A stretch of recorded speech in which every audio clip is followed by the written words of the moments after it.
Saya kasih judul sama Yemima. Judulnya Pak temanya doa apa? Doa yang munafik. Loh, kok gitu ya? Ngeri banget. Maksudnya apa nanti dilihat. Supaya cuman judul kan supaya bombastis saja. Sebetulnya judulnya panjang. Kalau dipanjangin kan nggak cukup nanti flyernya ya.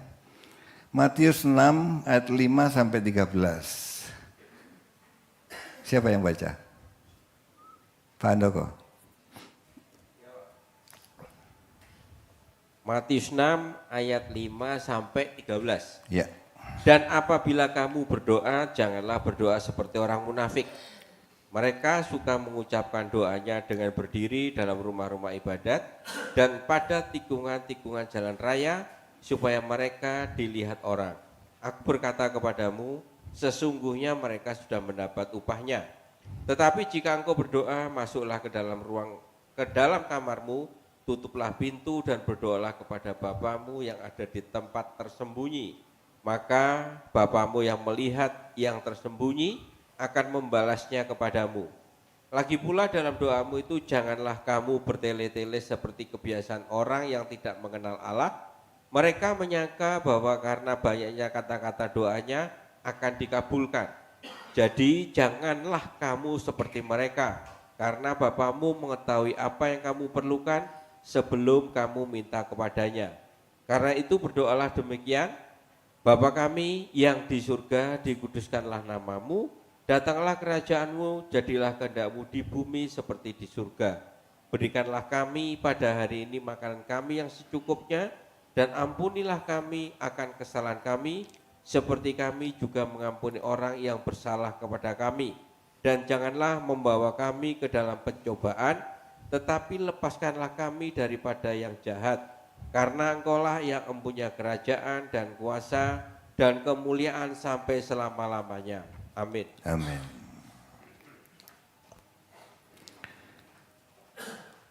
Judulnya sebetulnya jangan berdoa seperti orang munafik. Lo kan panjang.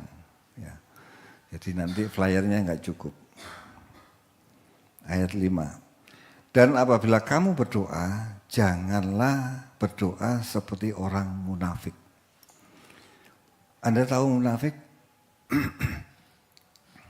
Antara mulut dengan hati tidak sama. Ngerti ya? Munafik itu mulut sama hati nggak sama. Itu munafik. Tidak ada kejujuran. Ya. Janganlah apabila kamu berdoa, janganlah berdoa seperti orang munafik. Mereka suka mengucapkan doanya dengan berdiri dalam rumah-rumah ibadat dan pada tikungan-tikungan jalan raya supaya mereka dilihat orang. Mereka berdoa supaya dilihat orang. Mereka sudah mendapat upahnya. Upahnya apa? Dipuji oleh manusia. Mereka lebih mengutamakan berkenan di mata manusia, bernilai di hadapan manusia daripada di hadapan Allah. Tanpa kita sadari hal ini, itu sering loh kita lakukan ini. Ya Pak ya. Apalagi kalau suruh doa di depan orang 10 umpama ya. Ayo Bapak A berdoa gitu. Anda betul-betul fokus sama doa itu atau supaya kelihatan doanya baik? Ada amin? Apa enggak gitu? Mungkin saya aja yang gitu. Itu kalau 10 orang. Kalau 20 orang, itu tambah panjang doanya. Supaya tambah lebih banyak dilihat, baik. Itu kalau 20 orang, semakin banyak orangnya, itu semakin kesempatan munafiknya semakin besar. Dedeknya juga semakin besar. Amin? Iya. Sering kita tanpa sadari itu yang kita lakukan. Kita ingin dinilai oleh orang baik. Dengan segala macam topeng yang dikenakan supaya kelihatan baik. doanya dirangkai panjang-panjang. Doa makan aja keliling sampai Afrika, keliling yatim piatu. Papa tolong mereka yang kekurangan. Padahal yang didoakan makanan di depannya dia. Fokus sama apa yang didoakan cukup. Papa terima kasih buat makanan ini. Aku ucap syukur, amin. Gak usah keliling kemana-mana supaya doanya dilihat rohani. Ini bukan hanya doa aja loh, bukan hanya doa aja. Yang ngomong di mimbar seperti ini pun bisa dibuat-buat supaya kelihatan baik khotbahnya. Seperti main musik juga sama, yang pujian juga sama, semua.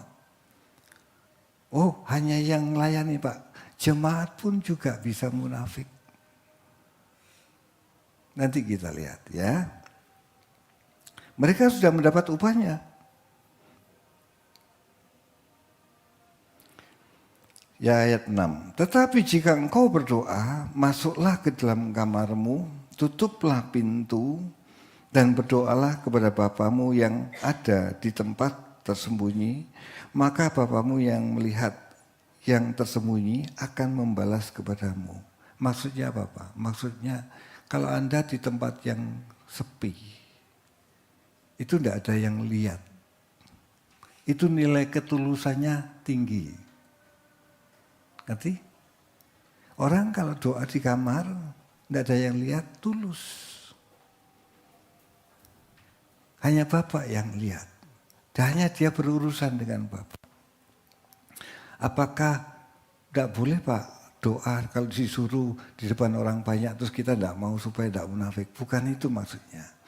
Kalau kita tidak terbiasa dengan doa pribadi di kamar dengan tulus menghadap Dia, dan itu dilakukan dengan kontinu dan menjadi kebiasaan hidupnya.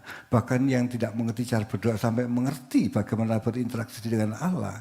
Dan kalau itu dilakukan dengan tekun, terus menerus, dalam tempat yang tersembunyi dengan ketulusan, Anda berdoa di depan mimbar pun pasti tulus. Anda tidak bisa tulus di depan mimbar kalau setiap hari kita tidak pernah membangun hal itu di dalam kehidupan kita. Di tempat tersembunyi, mencari hadiratnya. Duduk diam, memuji Tuhan. Kadang ketemu, kadang enggak. Tidak apa-apa. Yang disebut katakan bahwa ada yang bilang masturbasi rohani, onani, hanya kita yang menikmati. Tidak apa-apa. Anda tidak akan bisa mengenal doa dengan benar kalau tidak memulai yang tidak mengerti. Amin.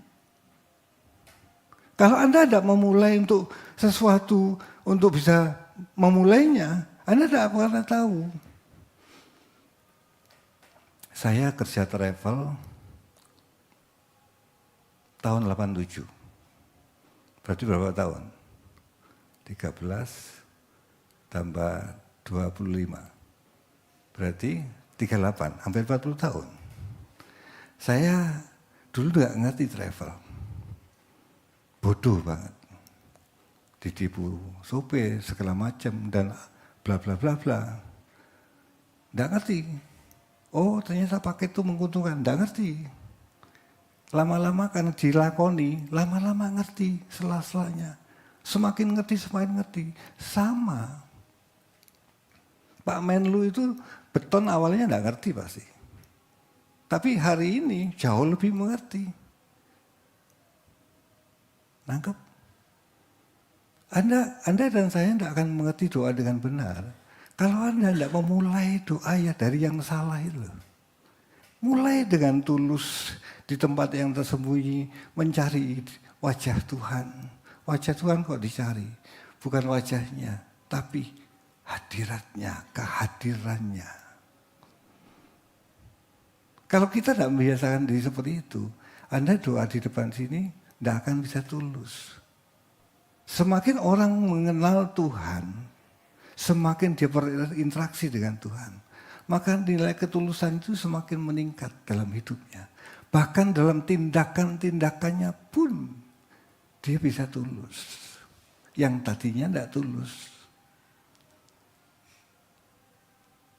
Amin. Amin. Enggak apa-apa disebut onani. Kita yang nikmati, enggak apa-apa. Nanti dari yang salah itu Anda mengerti, oh ini yang namanya onani rohani. Salah. Nanti Anda membetulkan itu. Tuhan akan tuntun oleh Roh Kudus. Amin. Amin. Iya. Ayat 7, lagi pula dalam doamu itu janganlah kamu bertele-tele seperti kebiasaan orang yang tidak mengenal Allah. Mereka menyangka bahwa karena banyaknya kata-kata doanya akan dikabulkan. Doa bertele-tele itu diulang-ulang. Anda pernah tahu enggak? Orang berdoa diulang-ulang. Dipikir Tuhan enggak ngerti gitu. Kalau doanya semakin panjang, semakin dikabulkan. Tuhan tahu loh ini, maka dibicarakan sama Tuhan. Amin. Amin. Firman ini membuka apa yang ada di hati kita. Yang salah di hati kita. Firman itu membetulkan, meluruskan. Kalau kita seperti itu, akui dan perbaiki. Amin.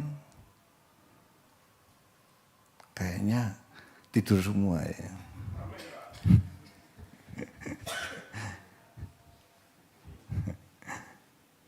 Ayat 8, jadi janganlah kamu seperti mereka, karena Bapamu mengetahui apa yang kamu perlukan sebelum kamu minta kepadanya. Loh Pak, kalau Bapak sudah tahu ngapain kita ngomong? Iya kan? Berarti kan gak usah doa Pak. Kan gitu ya. Anda tahu peristiwanya Musa memberikan Ishak. Abraham berikan Ishak, selipintang. Abraham diuji kan hatinya sama Tuhan. Apakah hatinya Abraham takut akan dia, mendahulukan dia.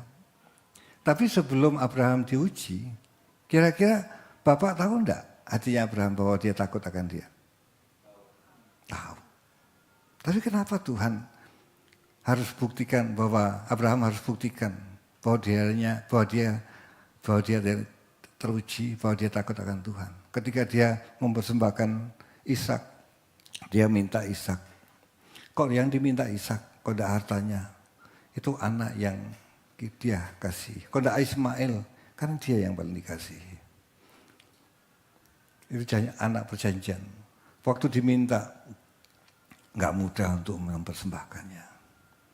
Kasihnya kepada bapak atau kasih kepada anak yang lebih tinggi. Tapi Abraham taat. Ketika dia mau persembahkan, terus Allah ngomong apa? Stop.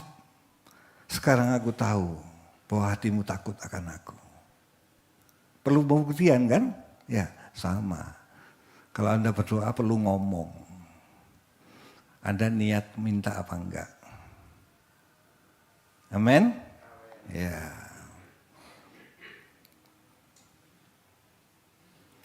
Karena itu ayat 9, berdoalah demikian. Bapa kami yang di surga, dikuduskanlah namamu, datanglah kerajaanmu, jadilah kehendakmu di bumi seperti di surga. Doa ini, doa Bapa kami sudah dikenal baik dari khususnya umat Katolik yang pasti dilakukan, terus dari Protestan dan juga dari Pantekosta. Ya. Tetapi seringkali doa ini hanya dilakukan sebagai hafalan. Hafal doa. Dan itu diulang-ulang. Apakah itu pesannya dari Tuhan Yesus? Kita suruh ngapalin doa ini? Tidak. Kalau orang ngapalin doa itu kayak gini. Anda pernah masuk Indomaret? Pernah? Ya pernah semua lah ya, Indomaret. Kalau masuk Indomaret, pegawainya ngomong apa? Selamat siang. selamat berbelanja gitu. Ya, itu tiap orang datang mesti ngomong itu ya, kayak mesin. Gitu. Tapi belum tentu itu dari hatinya. Karena itu tugas dari ownernya. Ya, karena itu prosedurnya seperti itu. Jadi orang datang kamu harus ngomong ini. Itu ngomong tanpa jiwa. Anda tahu gong dipukul dong gitu ya. Suaranya keras enggak? Keras. Tapi tanpa jiwa. Sama, Anda kalau ngapalin doa Bapa Kami diulang-ulang, itu kayak gong yang bergemerincing tanpa jiwa. Maukah Bapak itu kita cuma ngapalin doa Bapa Kami, terus dia lihat ini laupo. Enggak. Tuhan Yesus mau ajarin esensi hidup. Kalau esensi hidup kita benar, baru doanya ini benar. Kenapa di awal Tuhan Yesus ngomong tentang kalau berdoa jangan seperti orang munafik. Banyak orang doa Bapa Kami jadi munafik. Kenapa? Di mulut sama di hati enggak sama. Nangkep sini? Harus ngerti ajarannya dulu, maksudnya dulu. Kalau kamu mengerti maksudnya dulu dan kamu hidup di dalamnya, baru kamu bisa berdoa seperti ini. Yesus lagi ngajarin kehidupan yang sesungguhnya sebagai anak-anak Allah. Anak-anak Allah itu punya kebutuhan di doa Bapa Kami ini. Kalau kita tidak mengerti sebagai anak-anak Allah, kita tidak akan mengerti kebutuhan yang sesungguhnya sebagai anak-anak Allah. Ini akan berjalan dengan otomatis kalau kita mengerti hal ini. Tidak usah disuruh pun doanya pasti seperti ini. Amin. Pelan-pelan ya. Datanglah kerajaanmu, jadilah kehendak-Mu di bumi seperti di surga.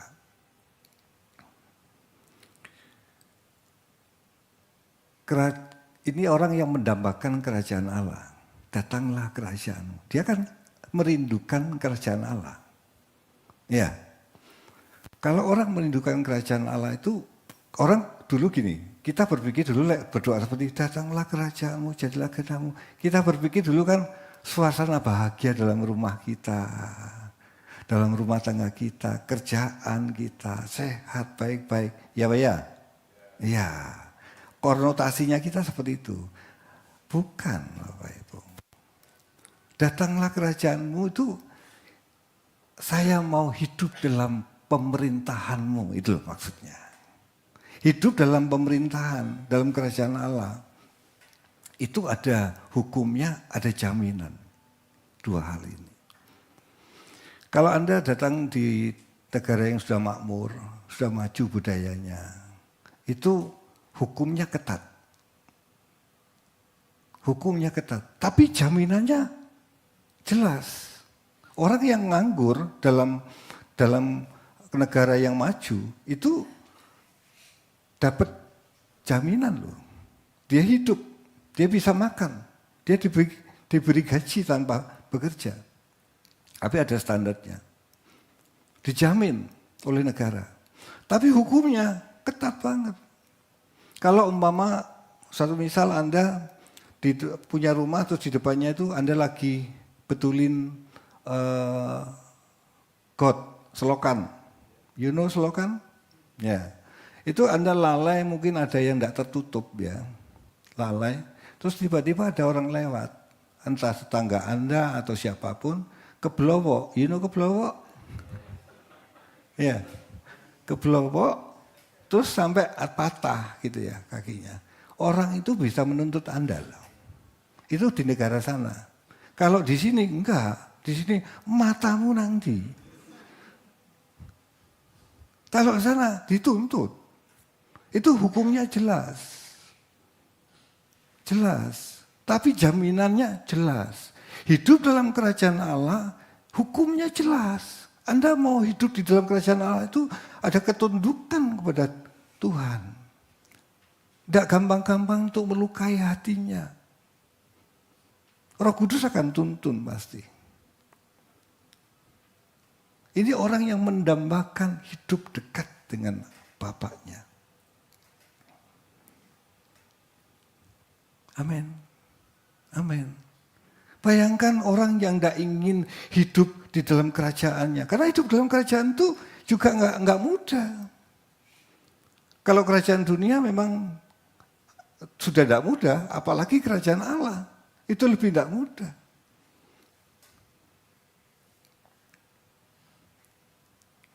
Selalu mau hidup berkenan di hadapan. Kalau orang hidup gini, kalau orang hidup dalam kerajaan susah enggak? Susah banget. Kita harus menanggalkan daging kita. Orang yang mau menanggalkan daging, mau hidup dalam kerajaan Allah, dia punya damba itu. Tapi gini, orang yang tidak ingin menanggalkan daging, terus mau hidup dalam kerajaan Allah, dan dia berdoa seperti ini, munafik gak? Munafik gak? Munafik. Itu loh maksudnya judulnya itu. Kalau iramanya hidupnya tidak seperti ini, terus dia minta seperti ini, gak cocok antara mulut sama hati. Itu namanya munafik. Amin. Kalau orang Bali bilang munafik, ya, munafik gitu. Ayat 11. Berikanlah kami pada hari ini makanan kami yang secukupnya. Kita berpikir dulu kalau doa ini kita minta berkat. Iya Pak ya? Iya. Supaya berkatnya banyak. Tokonya rame, pekerjaannya lancar. Kan gitu dah? Ada amin? Tidak usah diaminkan ya. Dulu kita berpikir seperti itu. Tapi coba teliti. Berikanlah kami pada hari ini makanan kami yang secukupnya. Di sini ada yang makan 1 hari 10 kali. Ada Pak? Kebangetan Anda itu. Pak Tri aja tetap 3 kali kok. Ya, dia tidak lebih. Walaupun porsinya banyak gitu ya. Porsinya banyak. Dia 3 kali tapi porsinya banyak. Tapi tidak lebih dari 3 kali. Cukup. Loh Pak, memangnya kita tidak boleh diberkati lebih. Loh kalau Tuhan mau berkati lebih ya tidak apa-apa toh. Tapi buat kita secukupnya. Sisanya untuk sesama yang membutuhkan. Doa ini sebetulnya doa yang menjaga batinnya seseorang. Karena seseorang itu bisa beleor, you know beleor, ya, bengkok hatinya itu. Kalau lagi uangnya banyak, kalau batinnya nggak siap, hatinya nggak siap, dia bisa kemana-mana pikirannya. Ayo, coba lu dapat berkat banyak hari itu, terus pikirannya kemana? Ganti mobil nggak ya? Tuku rumah mana enggak ya?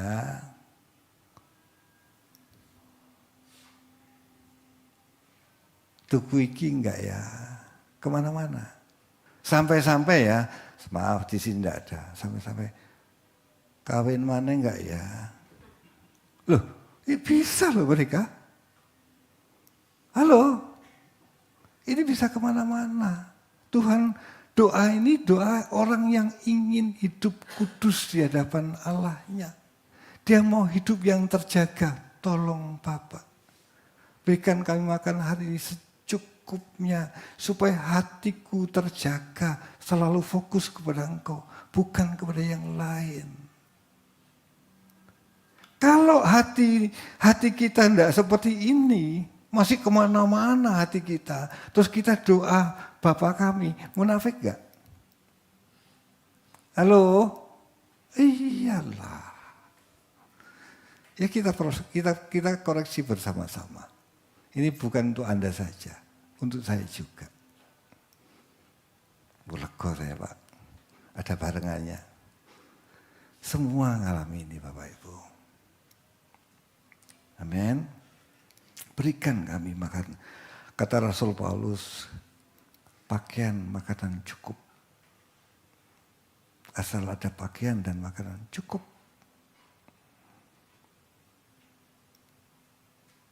Sekali lagi, apakah boleh, tidak boleh diberkati lebih? Boleh.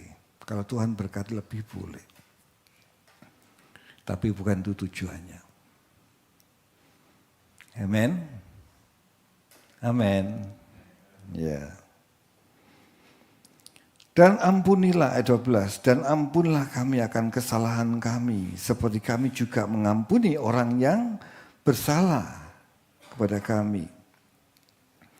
Ini orang yang mendambakan selalu ingin hubungannya beres dengan Bapa. Ampuni Bapa, seperti aku mengampuni orang lain. Dia selalu ingin hatinya beres dengan Bapa. Kalau hatinya beres dengan Bapa, dia pasti beres dengan sesama. Amin. Dia tidak mau melukai hati Bapa. Ketika ada yang kotor, dia akan bereskan secepat mungkin. Tuhan ampuni aku. Doa itu bisa tidak hanya di tempat tersembunyi memang. Ketika kita di pasar, terus kesenggol orang, terus sakit hati. Cepat selesaikan kan Tuhan dalam hati. Tuhan ampuni. Aku jengkel sama orang tadi yang nyenggol aku. Gitu. Bisa mungkin kata-katanya ketemu teman ngomong pedes. Karena ada orang yang ngomongku gak direm. Ngomong mencotos, pedes-des gitu. Aduh Tuhan, terima kasih, ampuni mereka. Itu kan cepat selesaikan. Orang yang memiliki hati seperti ini, itu orang yang mau berdamai terus dengan Tuhan. Orang yang ingin menyelesaikan terus dengan Tuhan. Nah, kalau orang tidak ingin hal ini, terus dia berdoa Bapa kami, munafik enggak? Munafik. Hatinya selalu rusuh tok. Dibiarkan tanpa menyelesaikan. Terus dia doa Bapa kami. Jadi munafik. Amin. Orang yang mendambakan hidupnya selalu berdamai dengan Allahnya. Tidak gampang melukai orang lain. Kalau itu pun keperucut ngomong dari mulut kita, cepat selesaikan. Mungkin dengan pasangan kita, cepat selesaikan. Mungkin dengan karyawan kita, cepat selesaikan. Tapi masalahnya ada orang yang tidak tahu kalau itu salah. Ini masalah. Tidak apa-apa. Yang penting buat kita yang selesaikan. Amin. Tidak perlu masalahin orang itu. Yang penting kita berdamai dengan Allah. Berdamai dengan sesama. Perkara orang lain tidak mau berdamai, urusan dia. Tapi kita yang harus berdamai. Kita tidak perlu mempersoalkan orang lain. Tapi mempersoalkan batiniah kita. Kalau irama ini ada dalam hati kita, pasti Anda minta Tuhan ampuni. Itu otomatis pasti. Karena orang yang mau berdamai dengan Allah, dia tidak mau menyakiti hati Allah. Dia tidak mau melukai hati Allah. Bahkan dia pasti tidak akan melukai. Dia tidak mau melukai hati sesama. Walaupun manusia lama kita bisa muncul. Tapi dia pasti menyelesaikannya. Amin. Amin. Bapak Ibu, kalau kita sering berhubungan dengan Allah melalui doa. Kalau saya pernah saksikan, kalau saya malam mau tidur, gandengan tangan sama istri, terus kita berdoa, terus minta ampun sama Tuhan, selesaikan apa yang hari ini ada salah, baik dalam pikiran, ucapan maupun perbuatan, minta ampun sama Tuhan, selesai. Nah, kadang ketika saya berdoa seperti itu, gandengan tangan, saya tahu, saya dulu tidak ngerti, tapi berjalan waktu saya mulai mengerti, ketika saya berdoa itu tidak tulus. Cuman kayak orang pegawai Indomaret gitu. Jadi cuman ngomong aja doanya, kewajiban hari itu malam berdoa, amin, sudah tidur plek gitu. Tapi saya tahu itu tidak tulus. Kenapa? Karena sepanjang hari saya meninggalkan dia, dalam pikiran saya mau-maunya jalan sendiri. Bisa. Bisa.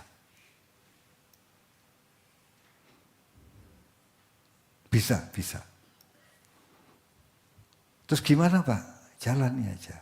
Asal hati kita tulus, minta ampun Tuhan. Aku tahu tadi nggak tulus. Ampuni aku. Jalan aja. Tuhan akan tunjukkan. Mana yang tidak benar, mana yang benar. Amin. Ada diberkati? Ayat 13. Dan jangan membawa kami ke dalam pencobaan. Ini bukan menghindari ujian, enggak. Allah itu dengan kita, justru Allah itu menguji kita. Abraham diuji. Daud diuji. Tuhan Yesus diuji. Tuhan Yesus diuji loh. Di kayu salib itu ujian buat Tuhan Yesus. Bapak kalau bisa lalukan cawan ini daripadaku. Tetapi aku mau kehendak-Mu yang jadi. Kita pun diuji. Bukan ini menghindari ujian, tidak. Maksudnya seperti ini. Tetapi lepaskanlah kami daripada yang jahat.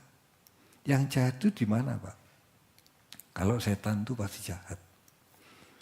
Ya, tapi ada yang jahat yang lain. Yang adanya di hati kita. Coba kita lihat di Markus 7 ayat 21, 22, 23.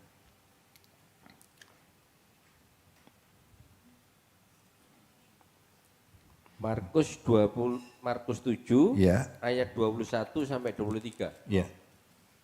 Sebab dari dalam, dari hati orang timbul segala pikiran jahat, percabulan, pencurian, pembunuhan, perzinahan, keserakahan, kejahatan, kelicikan, hawa nafsu, iri hati, hujat, kesombongan, kebebalan. Semua hal-hal jahat itu timbul dari dalam dan menajiskan orang. Ya, yang ngomong Tuhan Yesus loh ini. Yang ngomong Tuhan Yesus. Jadi hati itu timbul kejahatan. Itu manusia lama kita bisa. Anda kalau semakin peka, semakin ngerti. Itu ketika manusia lama ngomong sama kita, nyuruh sama kita untuk melakukan sesuatu kebiasaan kita bisa tahu loh. Kalau kita semakin menyadari kehadiran Allah dalam hidup kita, itu Anda semakin peka akan tahu. Semakin gini, nanti Anda semakin dewasa, Anda semakin bisa mengendalikan itu. Mungkin sekarang kadang-kadang tidak bisa mengendalikan. Pada hal tertentu Anda tidak bisa mengendalikan, bisa emosional atau masih berot manusia lamanya. Itu bisa ya. Tapi kalau Anda tekun aja, nanti Anda akan bisa, itu kayak berlatih kok, kayak berlatih. Jadi kayak umpamanya orang dulu nge-gym ya, nge-gym, fitness, angkat berat, men. Ya, nge-gym. Itu tidak mungkin orang umpamanya tidak terbiasa angkat 50, terus dia langsung bisa 50, enggak. Pasti dari 20 ya. Dan meningkat di 25. Itu pun tidak 1 hari, bisa 3 bulan, 4 bulan, baru meningkat. Itu dilatih. Sama, kita bisa menguasai manusia lama kita bisa rem dia. Itu Anda bisa merasakan kekuatan yang dari Allah itu dalam diri kita. Kita bisa, oh thank you Lord. Anda bisa melihat progres itu dalam diri Anda.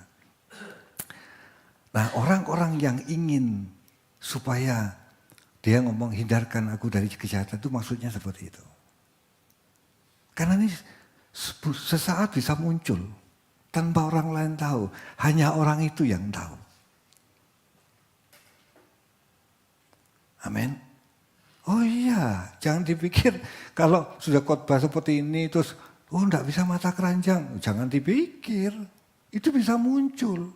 Jangan berpikir tidak cabul, jangan dipikir tidak seperti itu. Akan muncul.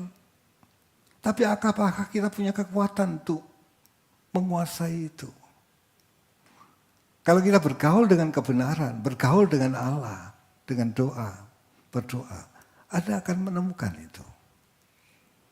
Kalau Pak Eras ngomong seni untuk mengatur kehidupan kita, menguasai manusia lama kita, dan mengizinkan manusia yang baru yang memerintah kita.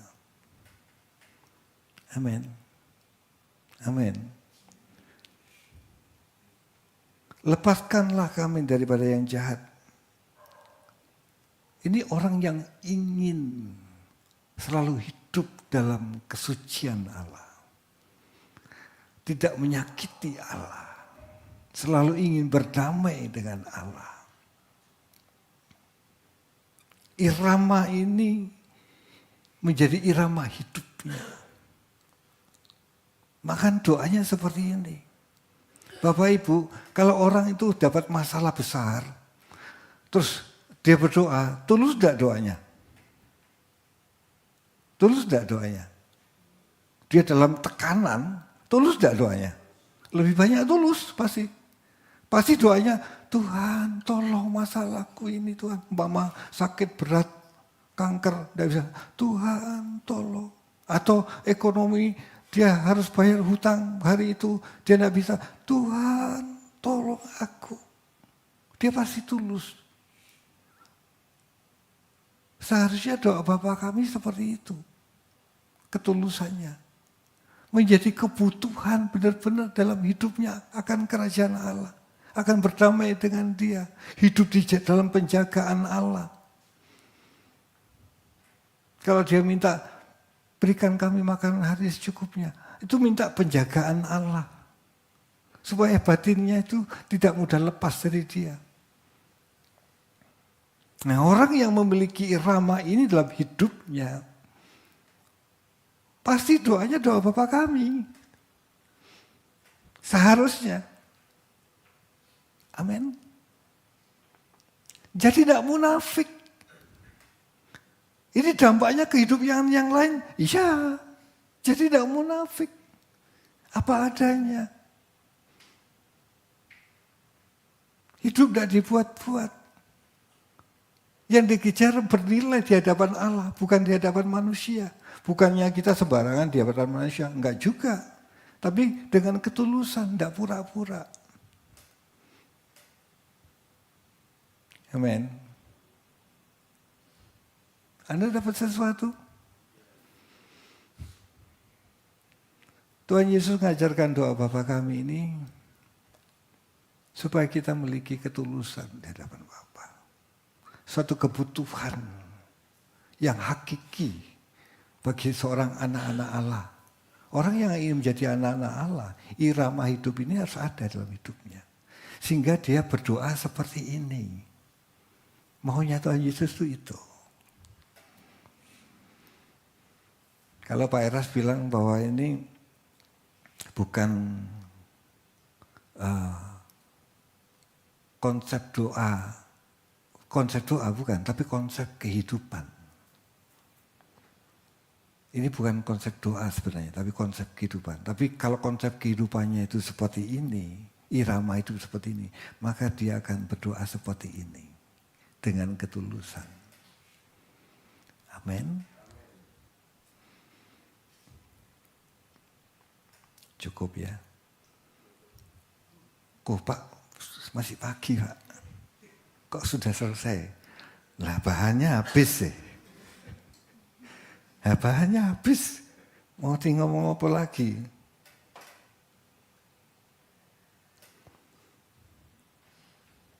Nah, Anda terus waduh, saya pagi gini, mangan apa ini mari ini. Yang ketawa kayaknya pengalaman ya. Yang enggak ketawa kayaknya perlu didoakan gitu. Katanya Pak Tulus gitu ya. Anda dapat sesuatu? Puji Tuhan, saya juga mendapat sesuatu. Kita berdoa ya.